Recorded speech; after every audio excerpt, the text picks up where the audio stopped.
Yes, I have a small question. It was not for me. It was not very clear. Like a Cauchy sequence is a sequence that, by definition, converges. No. Okay. No. A Cauchy sequence is a sequence that satisfies an inequality. So we say that UN is Cauchy if for any epsilon positive there is an integer n such that for any p and q bigger than n, the distance between up and uq is smaller than epsilon. Okay, so this is the definition of Cauchy. Now, what is the definition of convergent sequence? So un in x n is convergent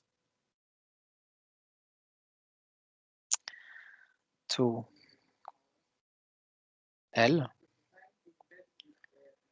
if for any epsilon strictly positive, okay,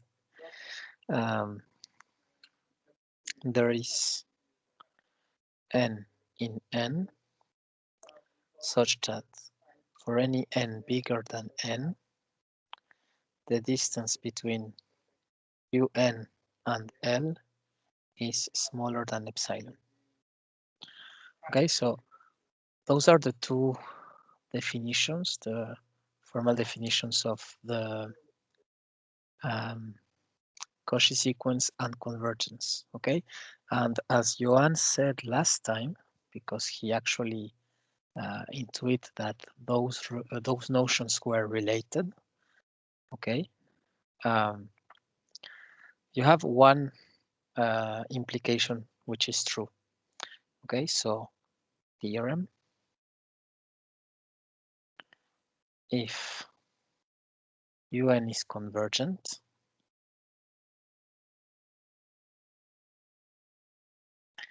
then UN is Cauchy.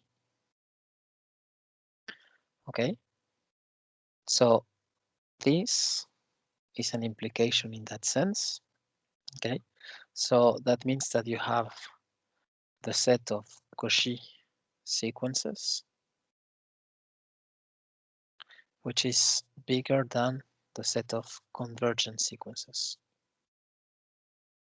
Okay, so if you are convergent, then you are Cauchy because you are inside already of Cauchy, but the opposite is not true. That means that there are some Cauchy sequences that doesn't converge. Okay, Cauchy sequence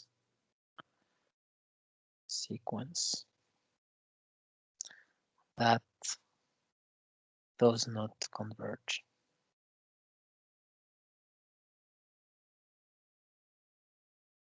Okay, is it a little bit more clear now? Yes. Thank you. Okay. So last time we also said that there are some metric spaces. Okay. Why Cauchy sequences are interesting or important. So why Cauchy sequences are important.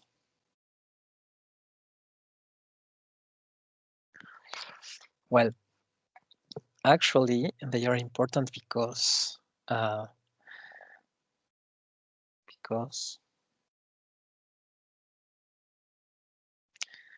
it is easier. Let me just define an alarm, because as you maybe remember, I have to make a presentation for a Colombian university. And actually, I want to know, Melissa, you're from which university? You're from... AI University in Medellín. ¿A qué universidad vas a presentar? No me acuerdo, ahora lo voy a checar. Dame un segundo. So, ¿dónde está esto? Panelista. Hay tantos mails.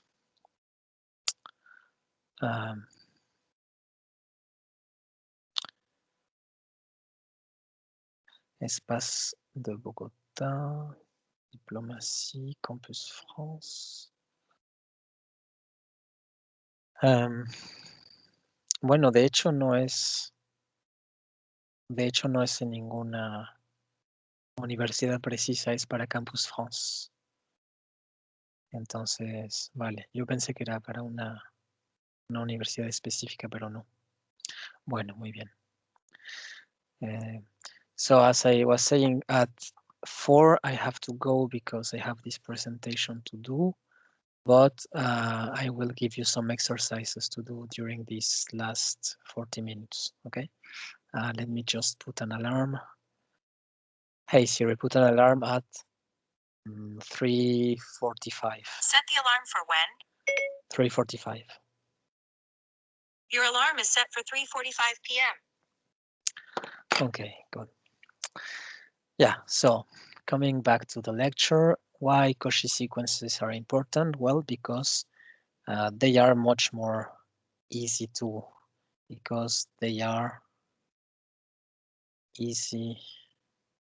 work with.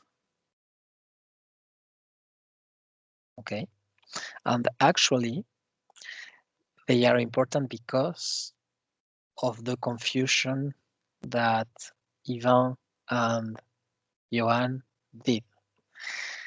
They are almost convergent sequences. Okay, so they are easy to work with compared to convergent sequences. Compare to convergent sequences. Okay, and actually they are some places where it is equivalent to be convergent and to be Cauchy.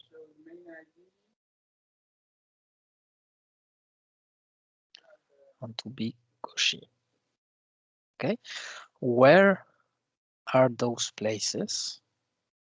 Well, they are called complete metric spaces. Complete metric spaces.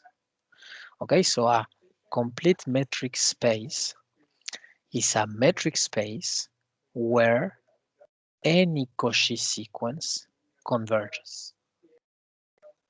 Okay, so that's important. That's important. Complete metric space. Complete metric spaces.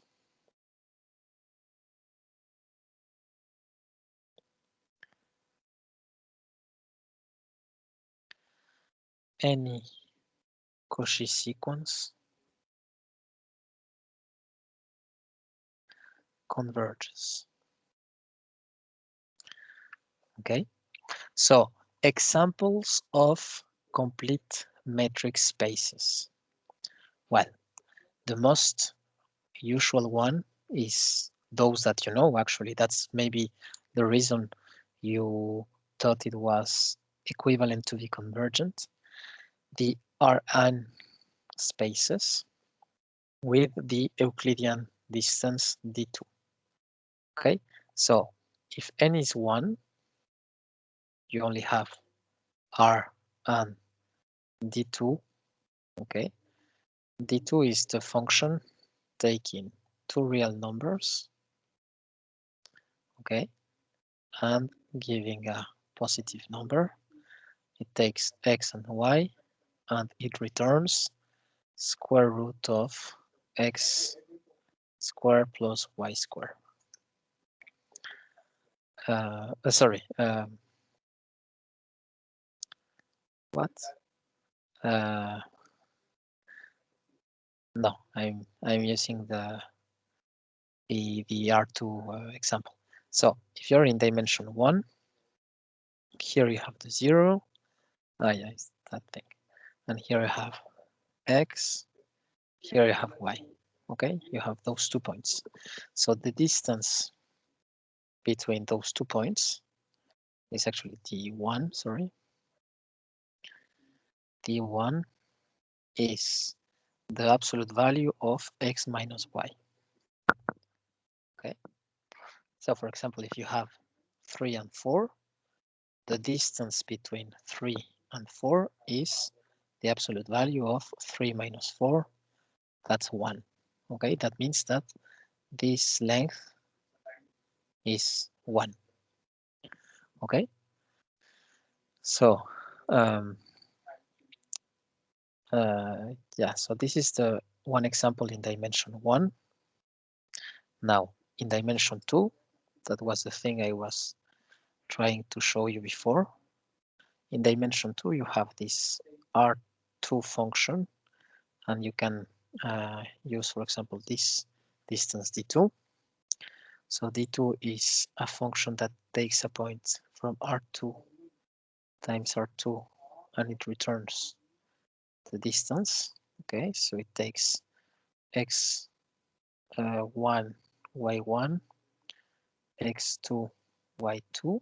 Okay, it takes 2 vectors, and it returns the square root of x squared, sorry, x1 minus x2 square plus y1 minus y2 square. Okay, so maybe we'll move this to here and this here.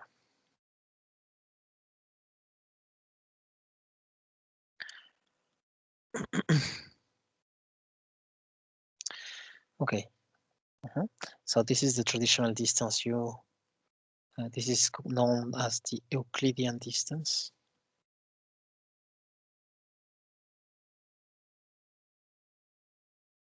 Okay, so those are examples of metric spaces that are complete. Okay, so in Rn with the Euclidean distance, so the n case here with n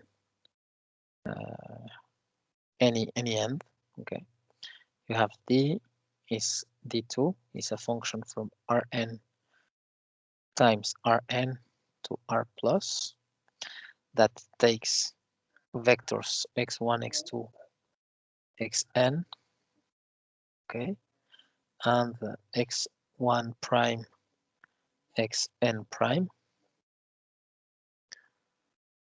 and it returns the square root of the sum. So, sir, it's not d2, it's dn, no? No, it's d2. Why? Who asked the question? Simon. Yeah, why is d2? Because actually it depends on if you want dn, okay, dn in the case Rn, well, in the case Rp, if you want. In this way, you can see the difference. So here you have x1, xp, oops, x1, xp, comma, x1 prime, xp prime, okay, that returns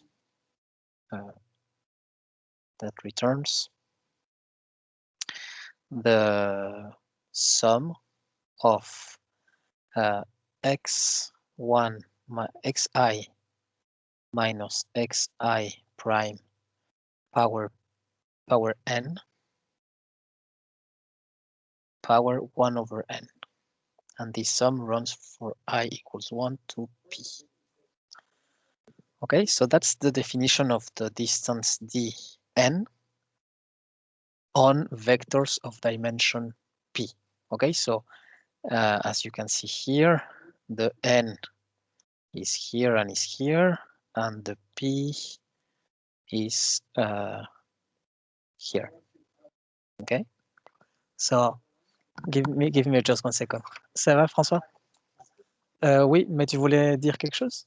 Je peux prendre 5 minutes. Hein. Oui, il n'y a pas de souci. Hola, Miguel. Okay, so just give me 2 minutes, okay?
Okay, sorry.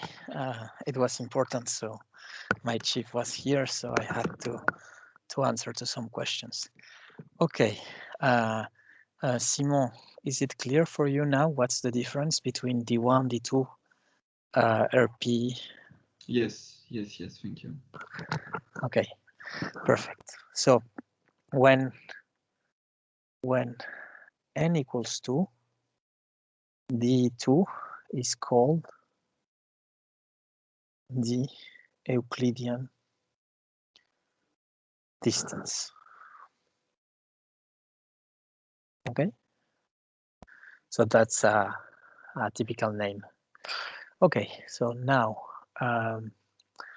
what was I saying here? Yeah, so here n equals 2, so 1 over n is the square root, and here you have the sum of xi minus xi prime square, where I equals 1 to n.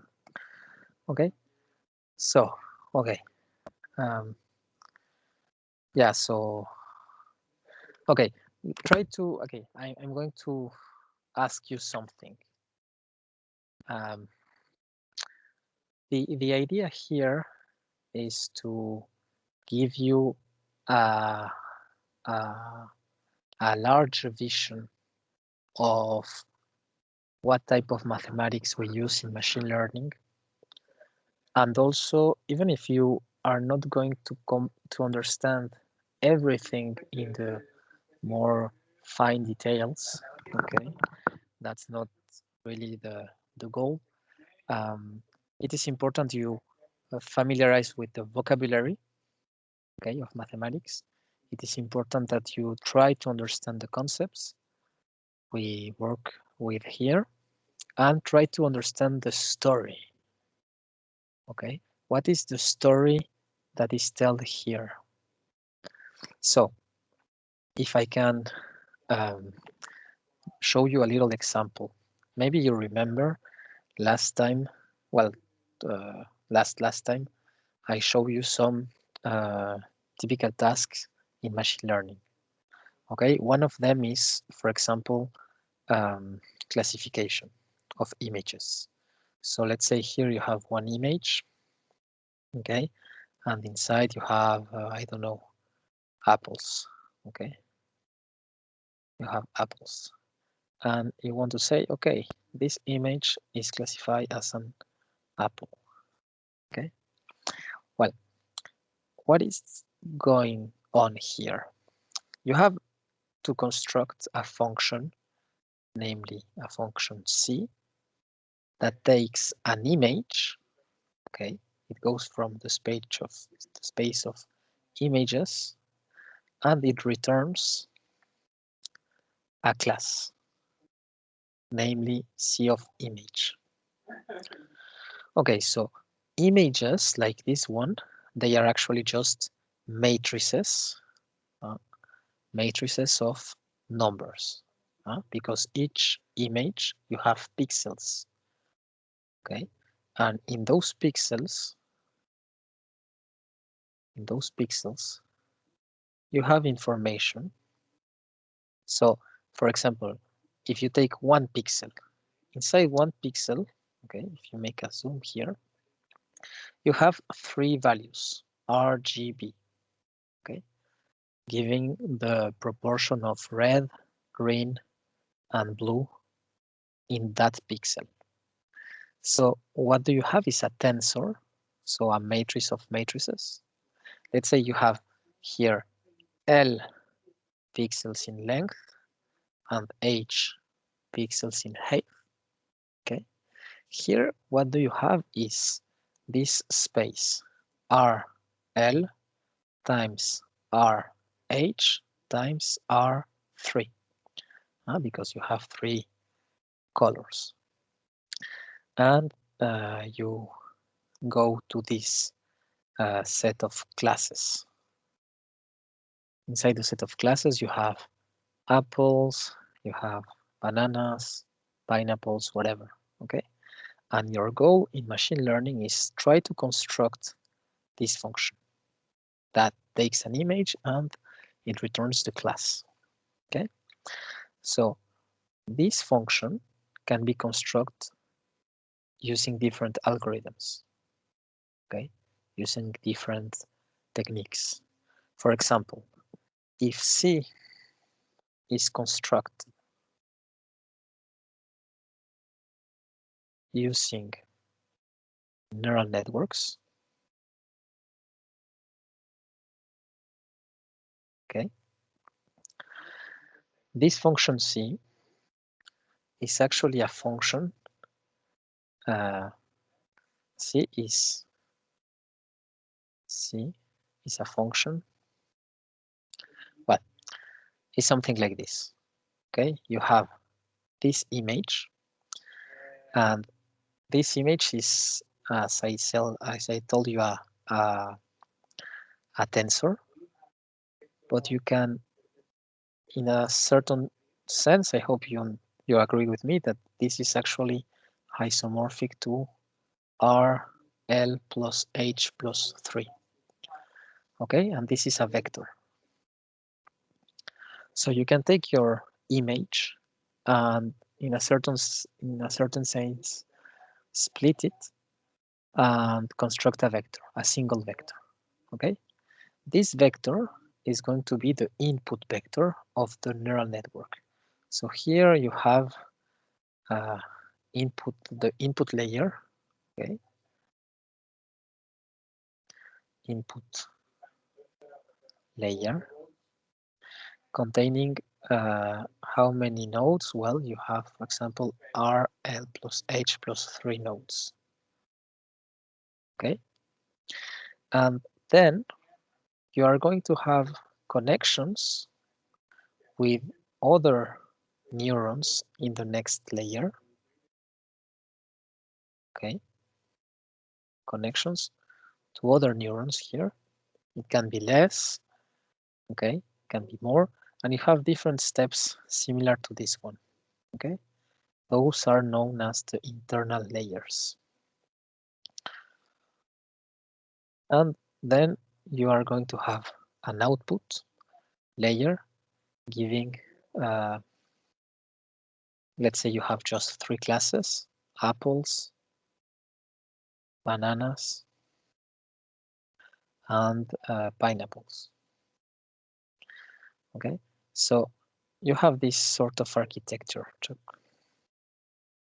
Well, a lot of connections. Okay, and in each connection, okay, in each connection you have weights.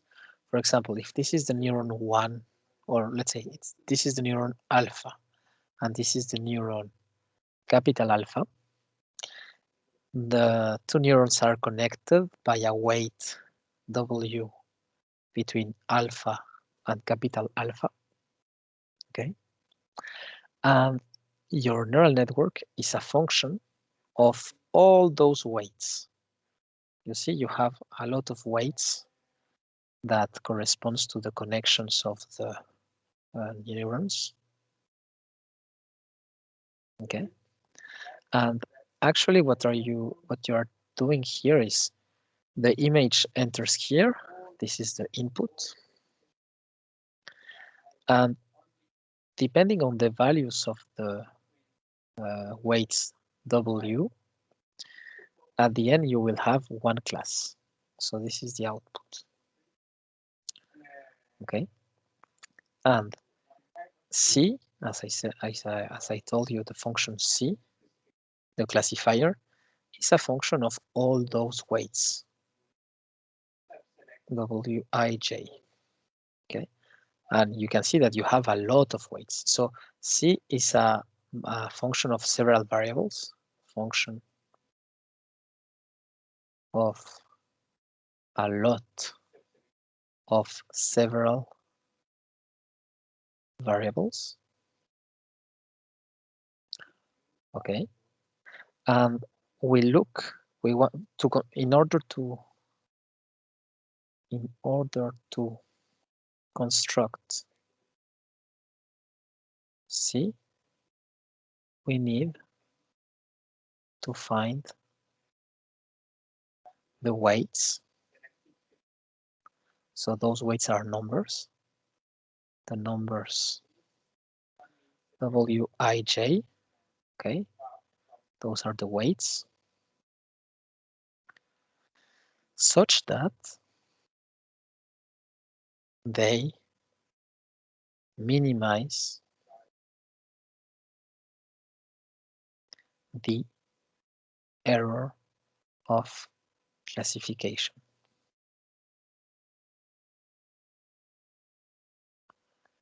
So the important phrase here is minimize the error of classification.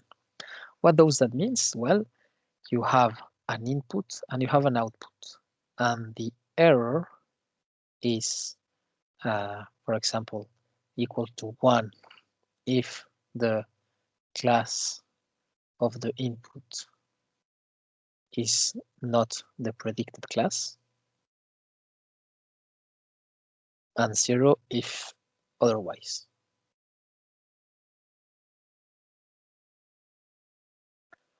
Okay, so you have a data set, which is your training set, and you are going to search for the weights that minimize the error on your training set. The difficult thing is that you, well, it's a little difficult to explain without more time, but essentially you want to minimize a function of a number of variables which is huge, okay? So you have difficulties on the dimension. You have to use, in that sense, minimization algorithms that are fast. So typically you have the stochastic gradient descent algorithm to look for the optimal weights, W, alpha A, all those, okay? So typically you can have millions of variables and minimize the error on the data set is one task, but the idea is to be able to generalize to new examples. So that's the difficult part. It is not because you do very well on the training set that you actually learn something. It is like when you were kids, you were learning the multiplication tables, and it's not because you know the multiplication tables perfectly that you actually are able to multiply two different numbers, whatever the numbers are. Okay, it is not because I know the multiplication table perfectly that I know how to multiply. Okay, so the idea is the same here. Yeah, so what can you see here is that for this type of things, we need optimization.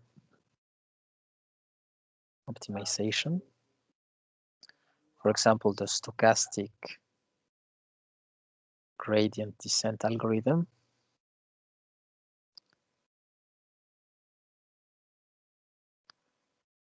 Okay. You need analysis.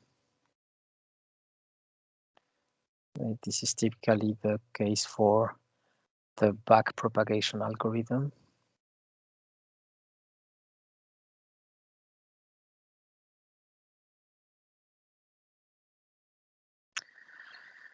You need that for gradients, functions of several variables.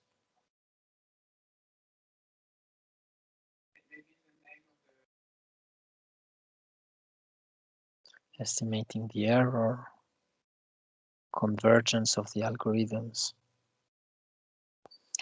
Okay, you need, of course, linear algebra for all the matrices, tensors we work with. An image is a tensor. Okay. You need also here some things that you are going to see later: singular value decomposition, Okay, different techniques in linear algebra, projection methods.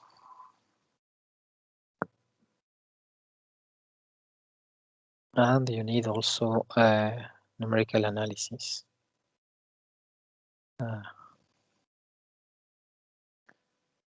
Okay, this is more the Python part.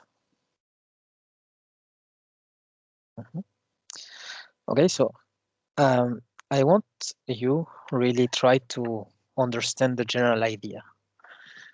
If you really want to go inside the machine learning theory, you need a lot of mathematics. Okay, I know you are impatient to do some Python things, and we are going to do. Okay, don't worry. But the more mathematics you learn, the more you'll be able to understand in a high level the theory of machine learning. Okay. Do you have any question about whatever I say today? No. No? Okay, good. Okay, so yeah, here we are talking about the sequence of the class is probability. Okay, we start with probability. Probability. Why we need probability in machine learning? Well, because all the algorithms are probabilistic. When I say that the classification of that image is an apple, actually what I'm saying is that I decide that it was an apple based on the probabilistic information I have of the data set. I say that based on probability given the data. Okay, so given the data, which is the training set, I can say that my most confidence opinion is that this image contains an apple. Okay, so you need a lot of probability. Now we start talking about, and those questions you must to be able to answer. Okay, so what is probability? Probability. Okay, so what does that mean? What is an event?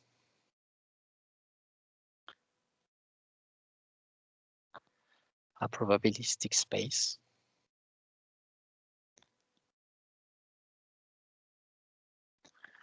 Okay.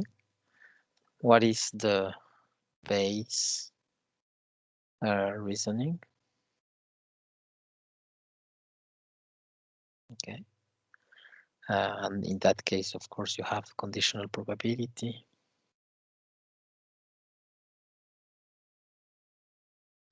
You know, this is more a concept. Probability. This is a concept necessary to understand Bayesian reasoning. And those things are going to help us next year. Okay. We of course need to know what is a random variable. This is more vocabulary. Variable. And all the functions related to random variables. Probability distribution function, generating function, the cumulative distribution function, etc. Okay, and why they are useful, because you know those things are actually useful to characterize random variables. And why we need random variables? Because the input here, the image, for example, is a random variable. Okay, so yeah, I want to show you that all the things we are doing now, even if for you they seems to be too much abstract, you actually need those things, okay? And they are abstract not for free, okay? They are abstract because they will allow people to tackle difficult problems, okay? So mathematics is a construction of reasoning, and it's the only science that everybody in the world across the ages has put some new stone to the building. Okay, so please try to integrate that on your brains. Mathematics are really important because they constitute the language of the reasoning in every science, and especially in machine learning. Okay, so we start using probability, random variables, and here we start mixing some part of analysis. Little one, we are going to come back later to analysis, but we start here in probability. And now to continue talking about probability, we need some analysis notions. Okay, what are those analysis notions? Well, you have topology and topological spaces.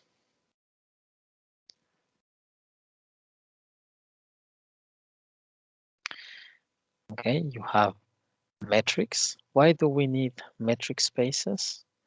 Because we want to measure the distance between points. Is this point far from this one? For example, if you have an image of an apple and an image of a banana, those images seems to be far. Instead, an orange is closer to an apple. Okay, so this notion of metric spaces and distances are very necessary to tackle this type of problems later in machine learning. Okay, so metric spaces, distances, convergence, continuity,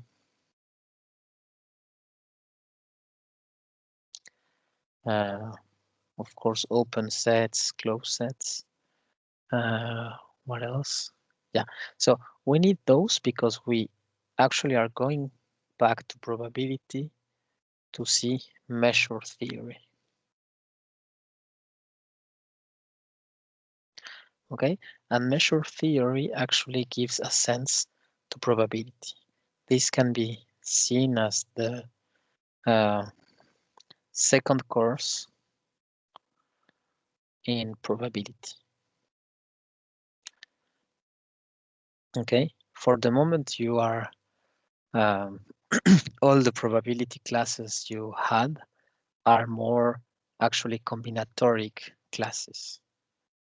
The combinatorics is, okay, I have different balls, some are red, some are green, I do this. This is combinatorics. You are doing combinations, but that's actually the level 0 of probability. Okay, now we are going to level 1, and in level 1, actually we never count things. I am terrible for counting things. Okay, and well, that's sad, but it's not so a problem because for higher level of probability, we don't need to count things. Okay, so I hope now it's a little bit more clear for you the roadmap we are following. Okay, and I can tell you later that we are going again to analysis and especially combine it to optimization. Okay, and then at the later in the year in May, you will have classes with my colleague on linear algebra. and especially on techniques called singular value decomposition that are useful for dimensionality reduction and other things. Okay. Any question about that? No? Okay, good. Okay, I think we can continue now. Well, let me check where we stopped last time. Yeah. Now, we start mixing probability and topology. Coming back to topology, to probability.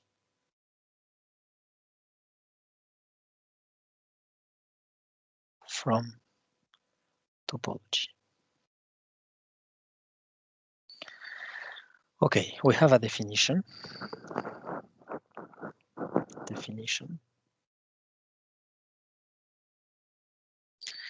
This definition is, I have a call, let me check if it's important.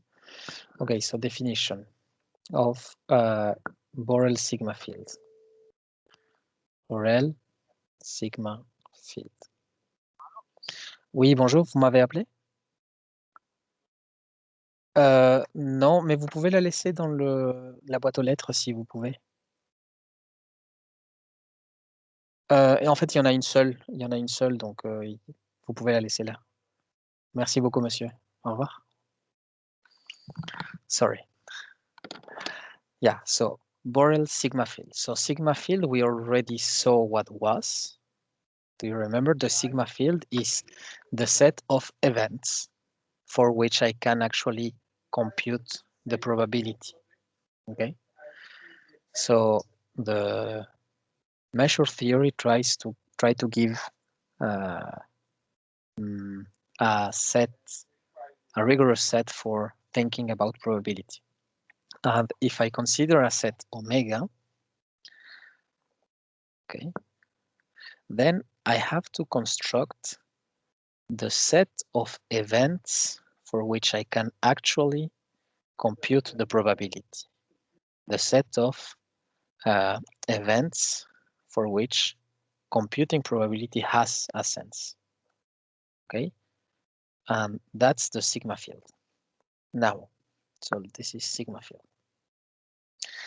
Now, if omega is a topological space, so if omega is not only a set, but is a topological space,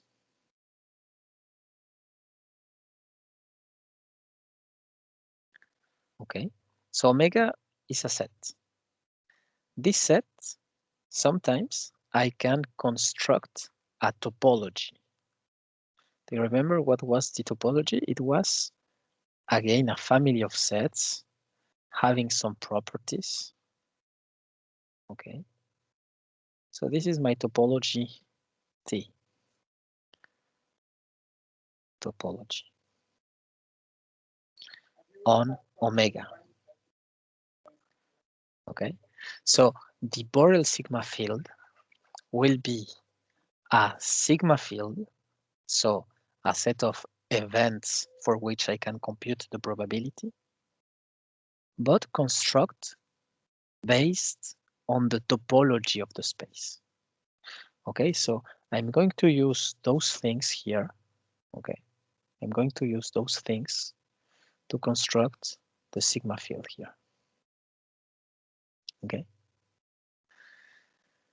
Okay, so that's the general idea. Now I have to write the definition. So let Xt be a topological space. A topological space dot the sigma field sigma of t, okay, will be denoted by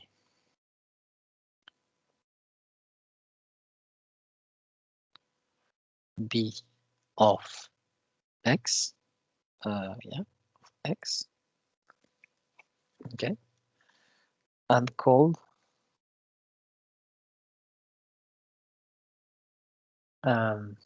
the Borel sigma field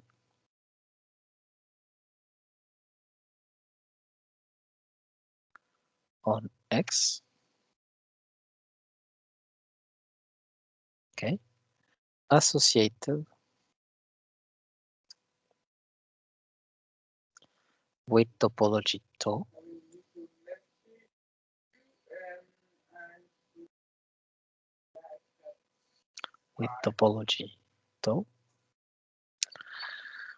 Now,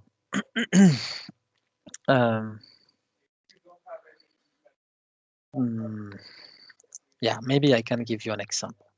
Okay, so you take the classical space R2. So in R2, the topology can be constructed from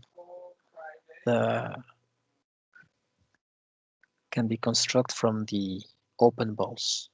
You remember? And why it's not working, this thing? Yeah. So here I have the open balls. Okay. They can be of any size, very tiny or very huge. But here you can consider the set of balls, which is the union of the open ball of center x and radius r, for any x in x and any r positive or 0. Okay, so that set is the set of open balls. Okay, and the topology T is the set of open sets in X obtained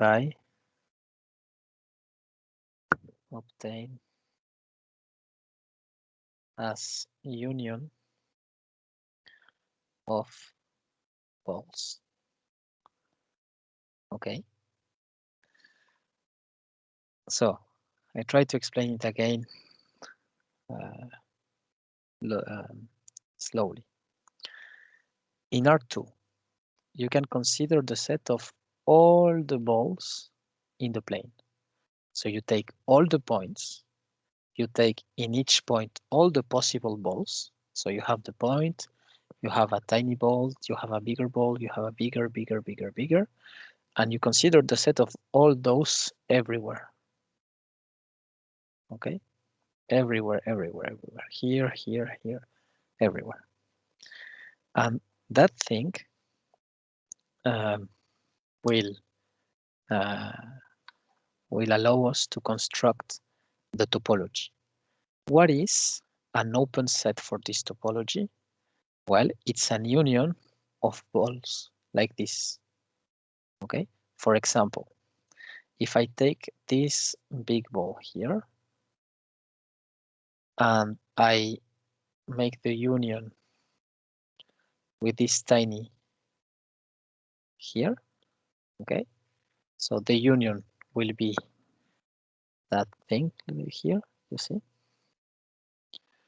it's a sort of 8 or something. Okay, this will be an open set in the topology T. Okay, so you consider the set of all the open sets, and that's your topology capital T. Okay, now from this topology you are going to construct a sigma field. Okay, so you are going to take open sets like this one and you're going to mix it in a way to obtain an A, which is an event. Okay, and the set of all the events is your Borel sigma field. Okay, so if you consider all the events in the plane, that's your Borel sigma field. Okay, so this family here is the Borel sigma field. Just I don't understand the A.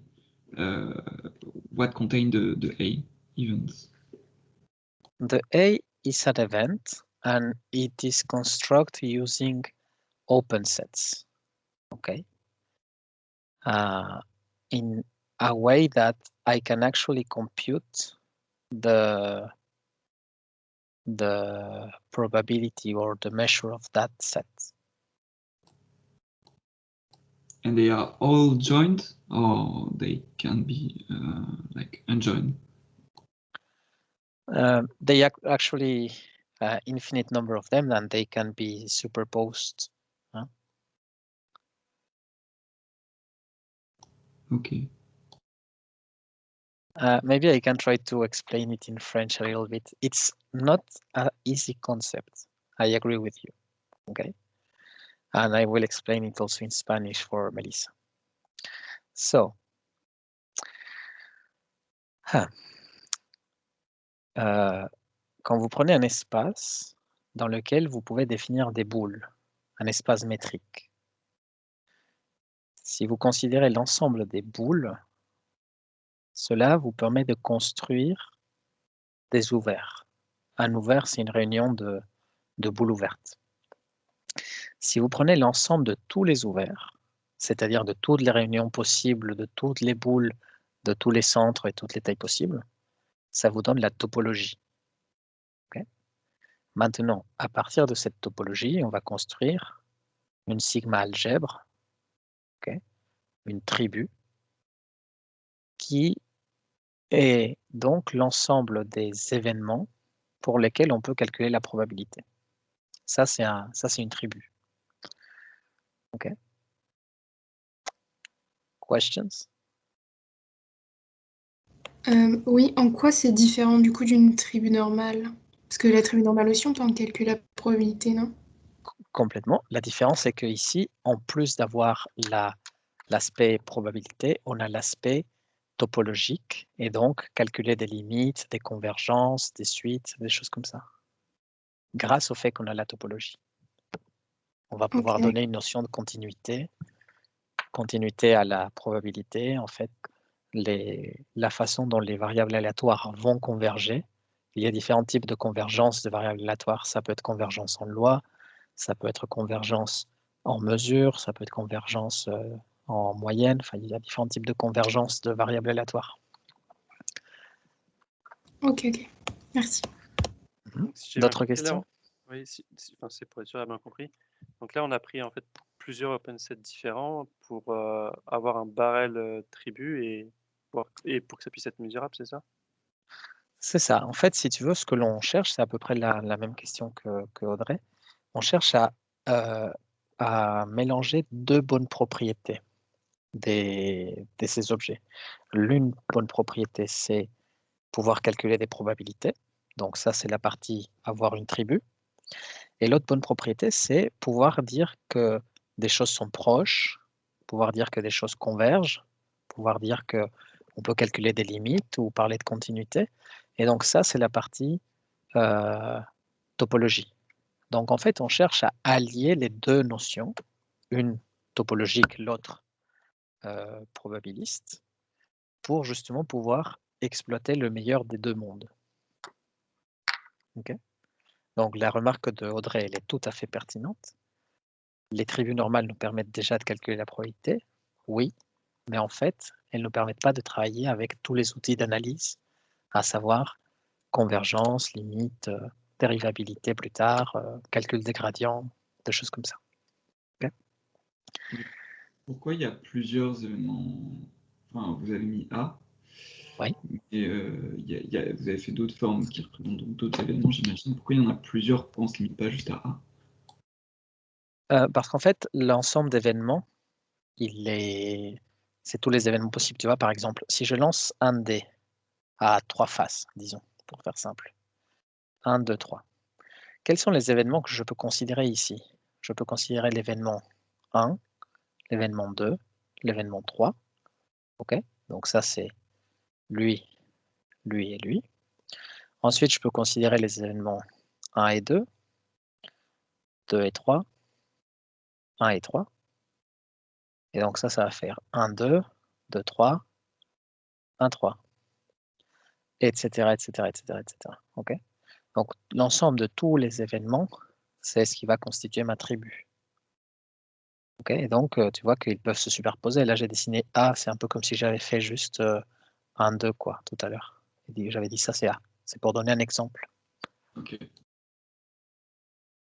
C'est pour ça que je suis d'accord avec vous, hein, c'est pas facile à comprendre, c'est assez abstrait, c'est difficile de s'imaginer des réunions des trucs infinis, avec ensuite des trucs infinis. Mais c'est hyper important que vous fassiez l'effort pour plus tard que vous ne soyez pas perdu si vous devez lire un article de machine learning. Évidemment, vous n'allez pas le comprendre cette année, j'en suis conscient. Peut-être que ça va vous prendre 1 an, 2 ans, 3 ans, plus, en fonction de ce que vous allez faire plus tard. Mais au moins, vous rentrez dans le lot là, pour nager. Okay. Other questions? Okay, so for Melissa, the explanation in Spanish will be something like en el espacio Rn, okay, la topología se define como el conjunto de conjuntos abiertos, los rosas que están ahí, los open sets. Pero esos conjuntos abiertos se construyen a partir de la unión de bolas abiertas. Por ejemplo, ese rosa que está ahí es la unión de una mediana con una chiquita.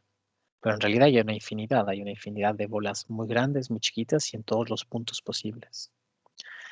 Esos conjuntos abiertos, si los pongo todos juntos, constituyen la topología del espacio. ¿Okay? Y la topología del espacio es importante porque me permite decir cuándo una función es continua, cuándo hay un límite, cuándo va a ser derivable. Todo eso es importante. Convergencia. Y eso es la parte topológica. Pero yo quiero calcular probabilidades, así que necesito construir una sigma álgebra.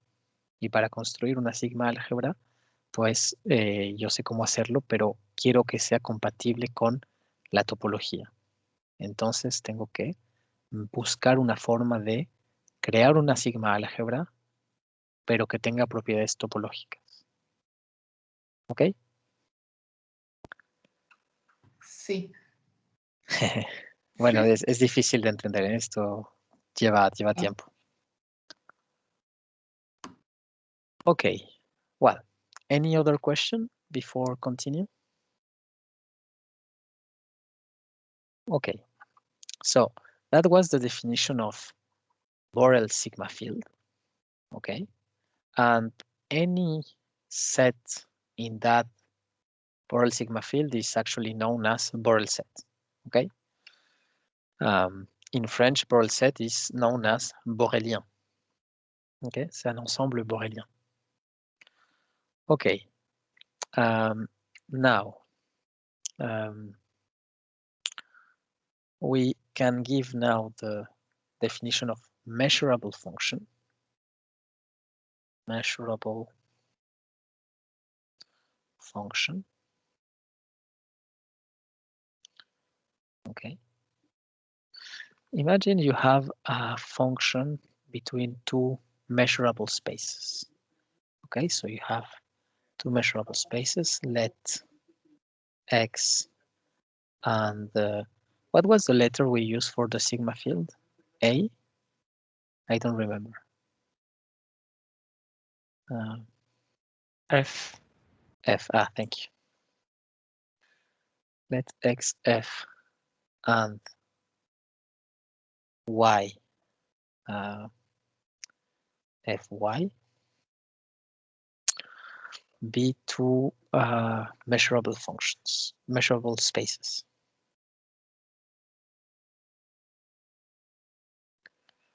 Measurable spaces.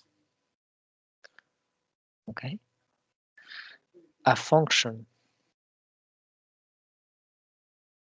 f that goes from x to y is said to be a measurable function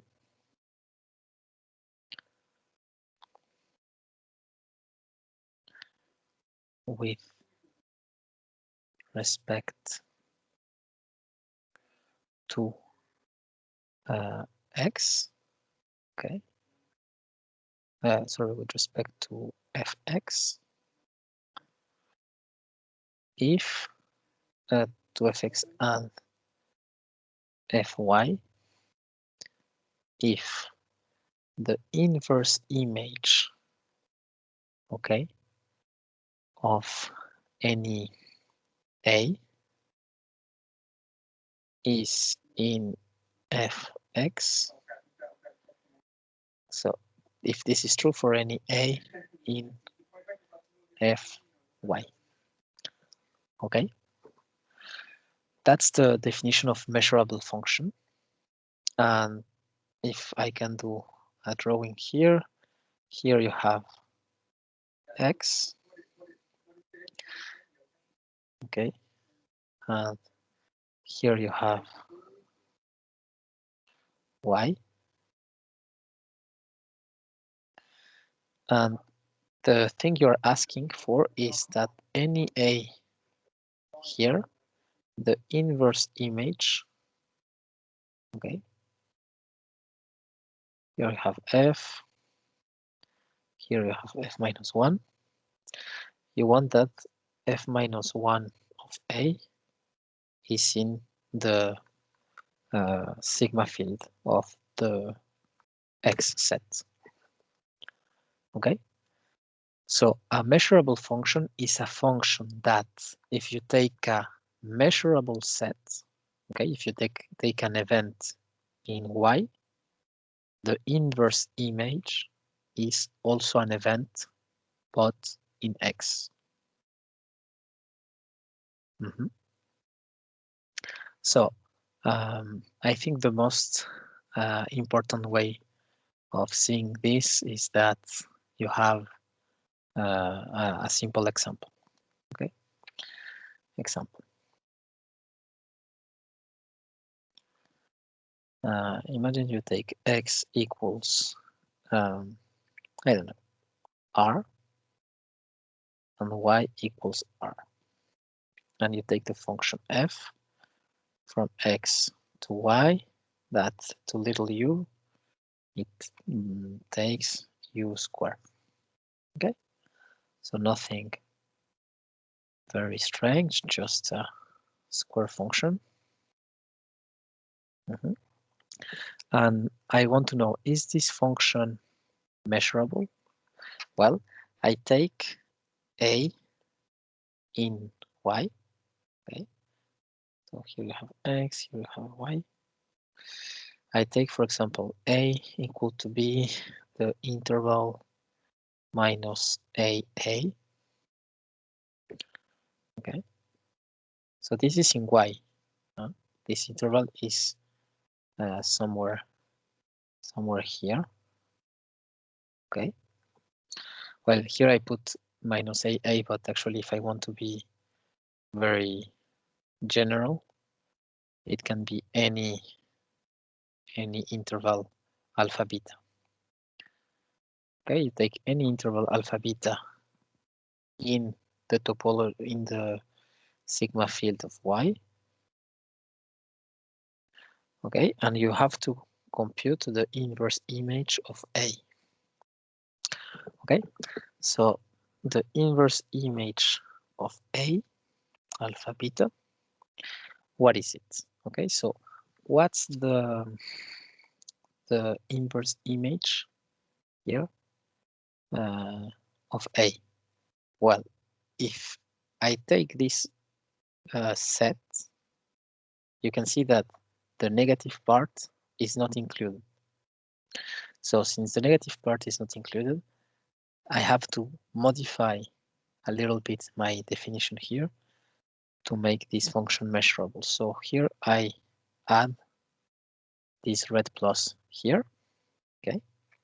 Now that implies that the open, well, the event, well, I don't know, I can take beta. Beta is here. Okay, now I can compute this. But f minus 1 of beta, look, what is it? Anyone can tell me what's the inverse image of alpha beta in this case?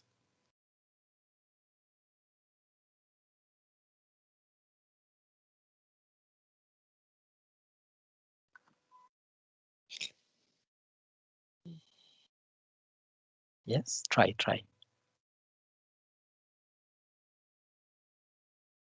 Who wanna try? We can tell the square of beta, the set, the square of minus square beta to minus square alpha, Yes. union square of alpha to square beta. Perfect. Yes, perfect. The inverse image of alpha beta is this set. So as you can see here, if I do, I try to do the work correctly.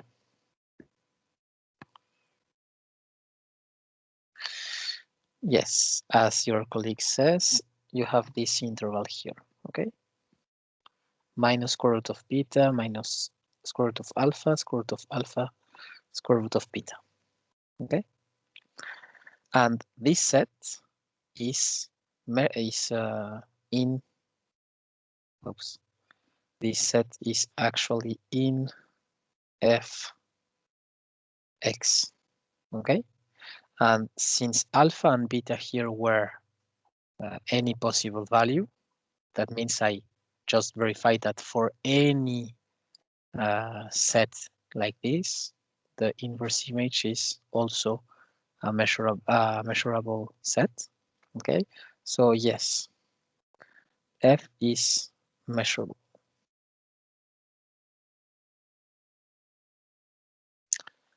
Any question about the example?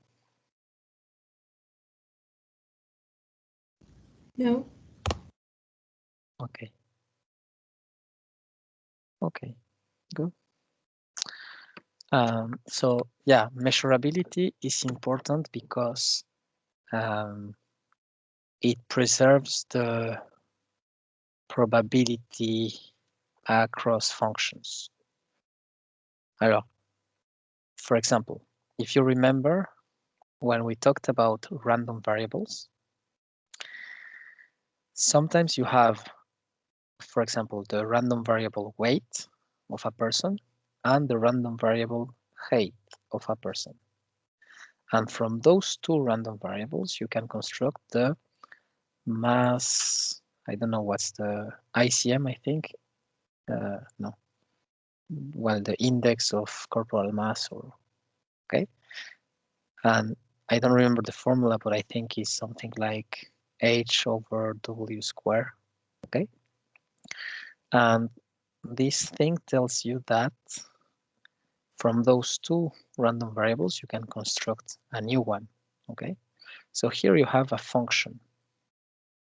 And if those random variables here are, you can compute some probabilities here. You want to know if you can also compute probability in this other size. Okay. So if I am able to compute probability here, can I do the same here? So that's the question. The answer is yes, if the function is measurable. Yes, if f is measurable. Okay, so that's the interest of measurability. We want to be able to compute probability for other type of expressions constructed by or constructed from more basic atoms like random variables W and H. Okay. Okay, good. Now, the idea of probability, of computing probability of functions, you already know that. Imagine you have a Gaussian random variable. Okay, if you imagine you have a Gaussian random variable, something like this. This is the PDF of X. Well, you know that if you want to compute the probability that X is between 2 and 5, that's 2,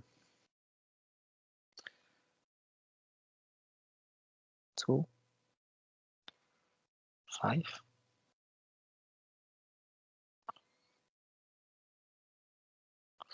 You know that we actually want to compute this area here.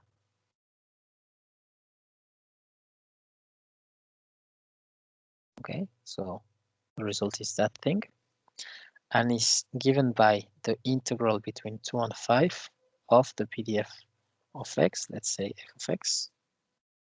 f of x dx. Okay, and here, when we can actually do that, well, only in the case that f is measurable. F has to be measurable.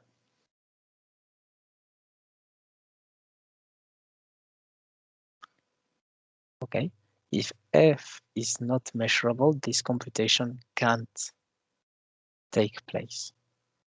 Okay, so that's the importance of being measurable. Okay, we are coming back to this later, but for the moment we just give this little example, but later you will see why this actually is essential for computing probability. Okay, now, how do we define the Lebesgue integral?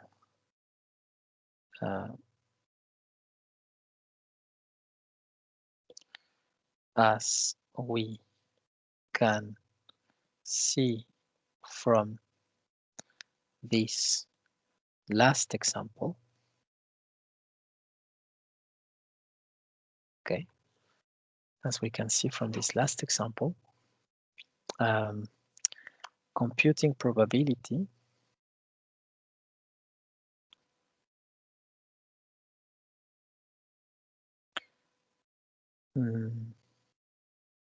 can be done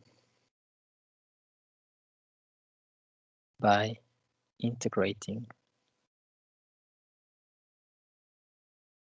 functions.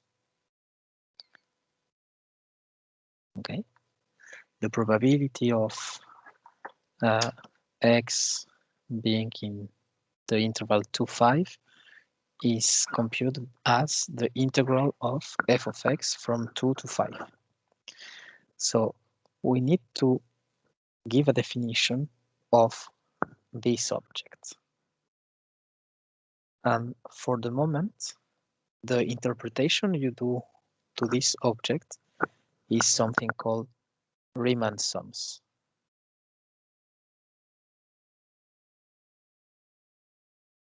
Okay, so the idea of Riemann, which is not the idea we use today, okay, for modern mathematics we use the Lebesgue theory.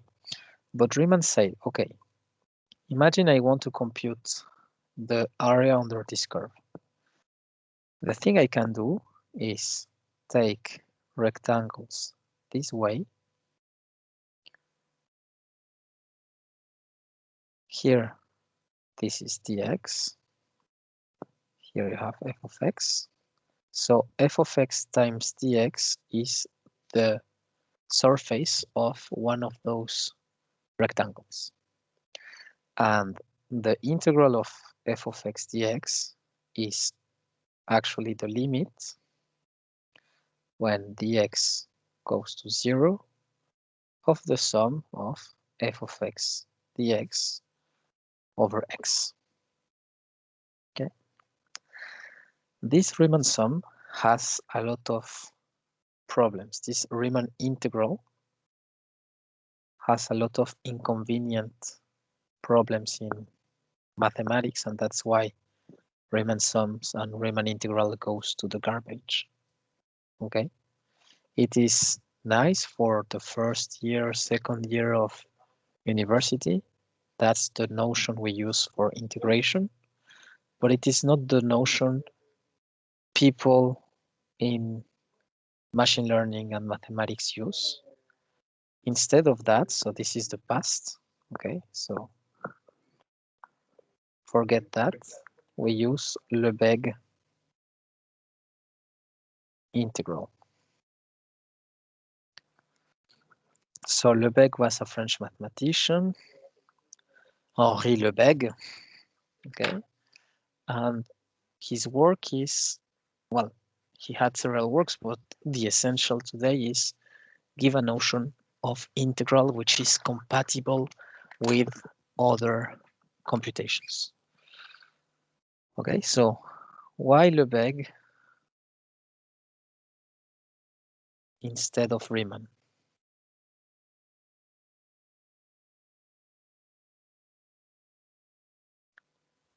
Okay, and the answer is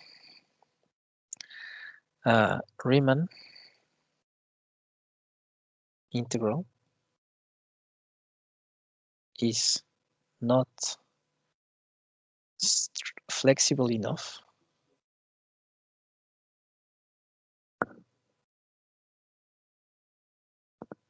to do important computations.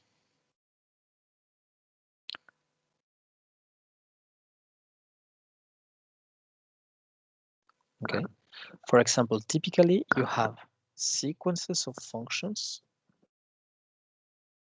converging, for example, to f. Okay, but you want to know if this is true. Is this true? Okay, of course you need uniform convergence and whatever, but the key idea here is that Lebesgue integral will be the notion if we want to perform this type of limit computations. Okay, another type of limits is, you know, this is if I write this again, this is the limit when n goes to infinity of the integral of fn of x. Is this equal to the integral of the limit of fn of x dx? Okay, so here you can see the limit is outside, and here the limit is inside. Okay, so when this is true, and we actually need that to be true, to be, I mean, for some computations we require that our tools, mathematical tools, are flexible enough to allow this type of limit computations. Okay, and one of those research is the Lebesgue integral. So the Lebesgue integral, the idea is instead of integrating over rectangles in the vertical sense, you are going to integrate over rectangles in the horizontal sense. Okay, so instead of doing that in Lebesgue, you integrate over things like that.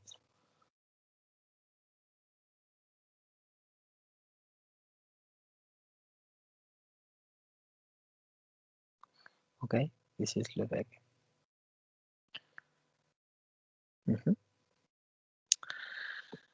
And I don't know if this is very interesting. I mean, it is interesting, but I don't know if it's easy to understand.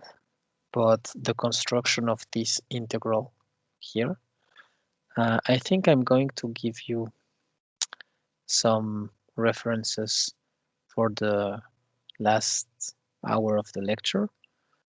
In that way, you can see a little bit what's inside Lebesgue integral. Okay. But yeah, the idea is that this integrability notion is super useful because it's flexible enough and we can do limit computations. Okay. Any question now? No? Okay. Good. So now we have all the motivation to talk about measures. Okay. Measure theory.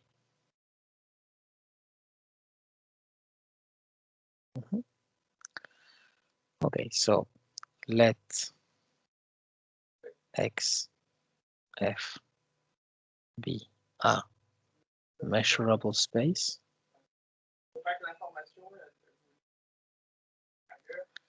Okay. A set function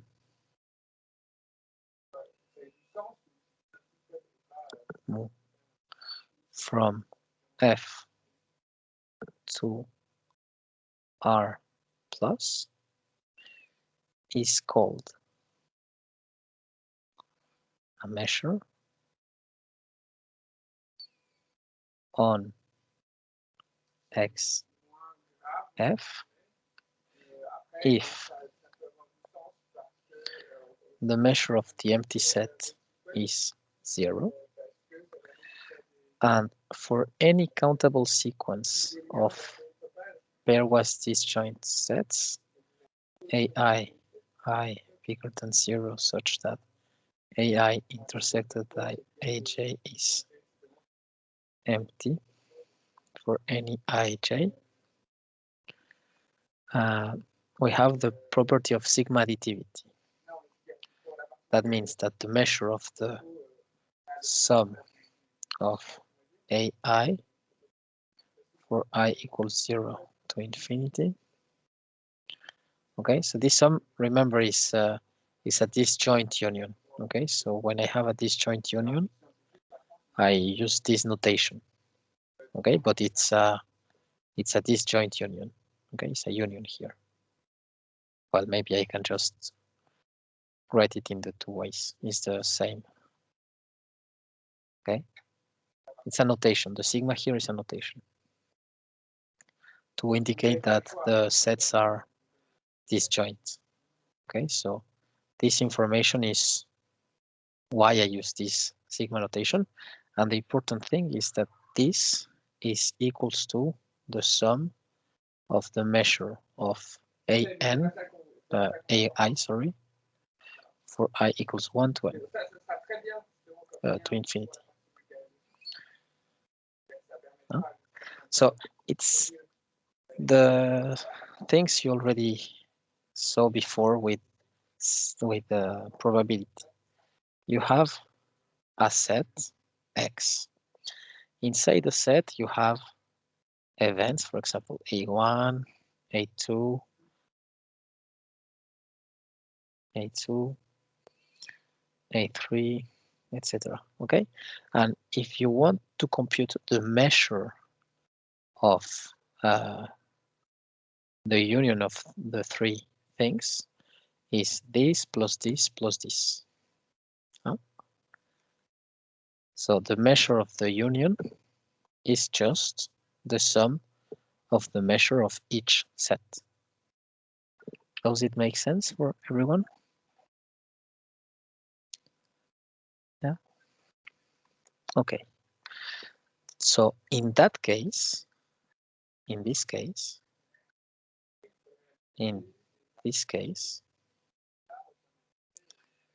we say that X F mu is a measure space.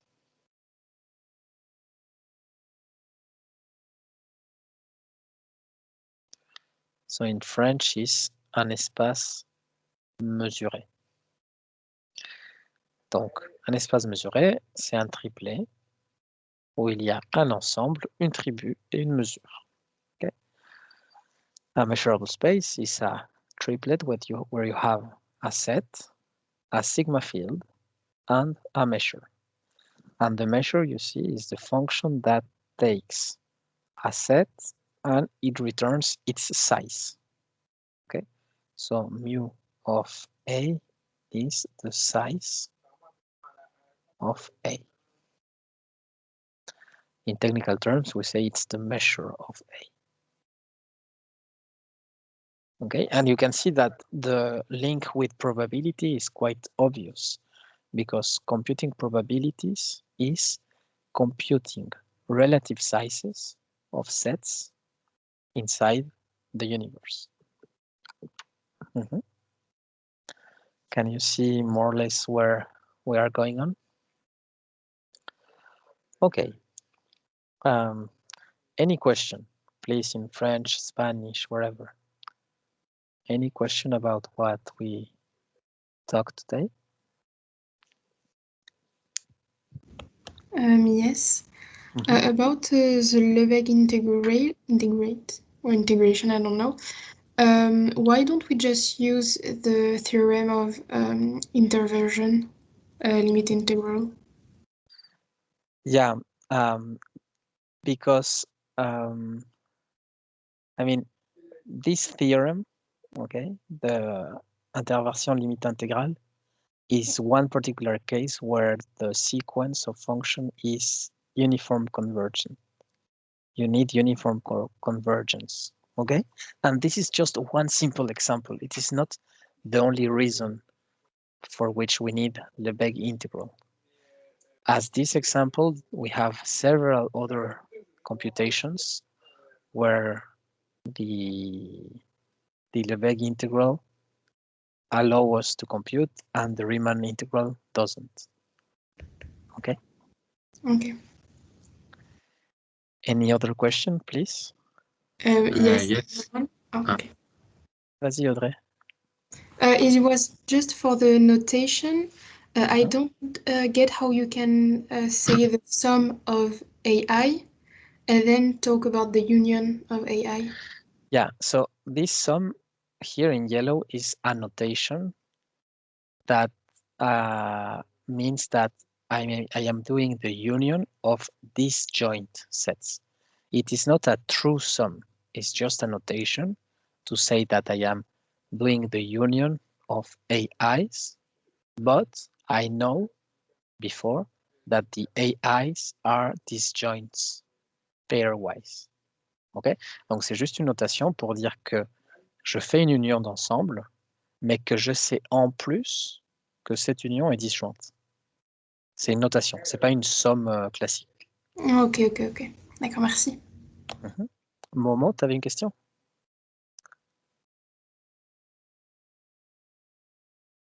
I don't remember who was the other person. I thought it was Mohammed, no?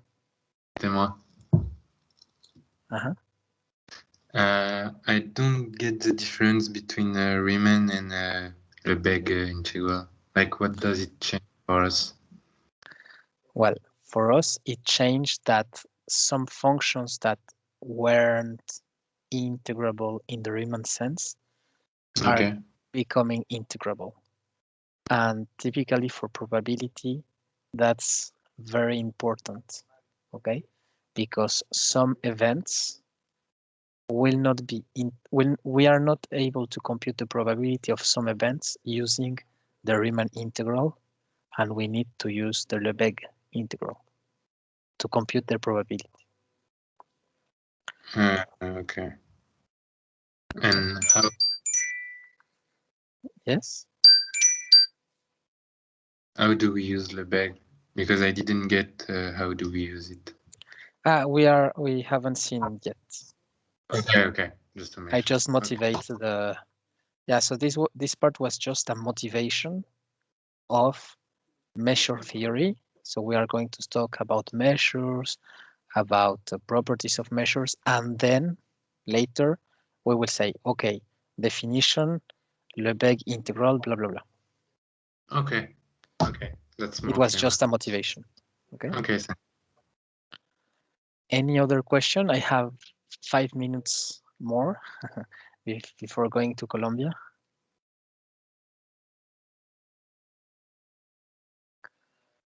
No? Okay, so I'm going to send to you this. Maybe what's a good idea? Okay, let me check a little bit something. Don't move. Let me just give to you a book.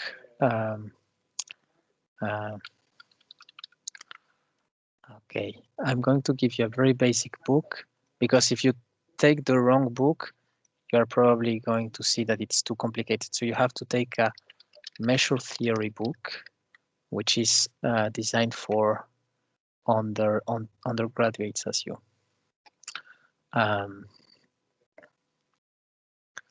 Okay, let me check. Yeah, this one is not bad. Yeah, I like this one.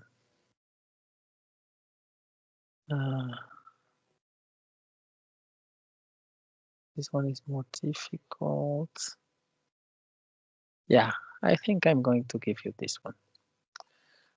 The Shirali. Okay, so save. I'm going to put it on the conversation of the, the Teams group of the probability thing. And your work for this hour is to read chapter 1 and chapter 2. Okay, that's all. Okay, let me. Where's Teams? Teams is here, so Teams. Then probability here, general. Start new conversation. Add file from my computer. Okay, it's charging. Okay, so yeah, I think it's there. Can you just verify if the file is in the general channel of the basic of probability team? You may like the comment to show me that you're able to see it. Okay, good. Okay, so for the last hour, just look into the book, chapter 1 and 2. Try to understand in more details if you need. And try to see it's not the end, but in the long range of what is the next thing. Okay, this book is an introduction to measure theory, so it's intended for undergraduates as you, and it has some probability things and applications, so it should be easy reading. Okay, and next time if you have questions, there's a lot of exercises inside the book, so you can try to do some. And yeah, okay. You said chapter 1 and chapter 2, right? Yes, chapter 1 and 2. Yes. So chapter 1 is the Riemann integral. Why they define that this way.